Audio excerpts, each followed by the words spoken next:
Isag sa ganahanan dayti apan na kaysayang kat iti intervention assistance yun dayti may bagbagang relief operation para kadagiti naapektaran iti bagyong maringi di napalpalabas nga lawas.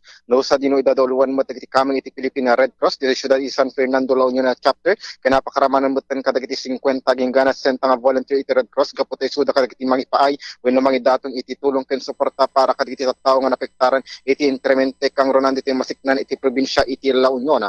Impakamupay iti may nga Philippine Red Cross Administrator ani Ma'am Almira Abrasada kasmay sa nga chapter administration dito sa syudad San Fernando La Union.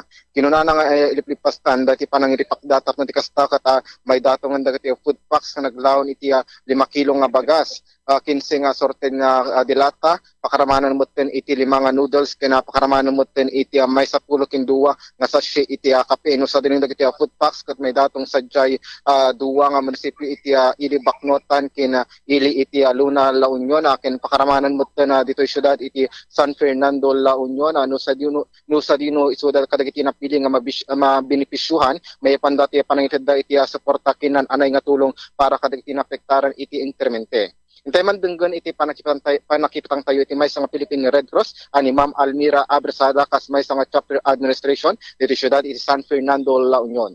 Philippine Red Cross may nga auxiliary to the government of the Philippines. So iti role mi katulungan iti gobyerno no may panggap kadagitoy pinangidanon iti tulong no assistance dagiti affected iti disaster. So dahito iti may nga mandato iti Philippine Red Cross to bring timely relief to those affected by disasters. Kas kumada iti napalabas nga panaglayos, gapuanan iti bagyo nga marin, iti probinsya tayo nga La Union.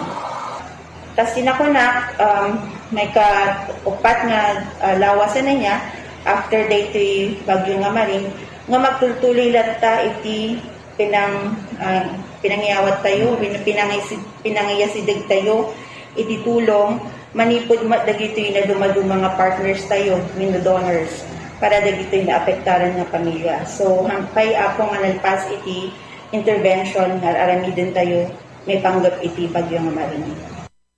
Nagidanon ti Damag Bombo Rodolph Madera para sa Pambansang Radyo ng Pilipinas. Red Consistent, #1 sa La Union, Basta Radyo, Bombo!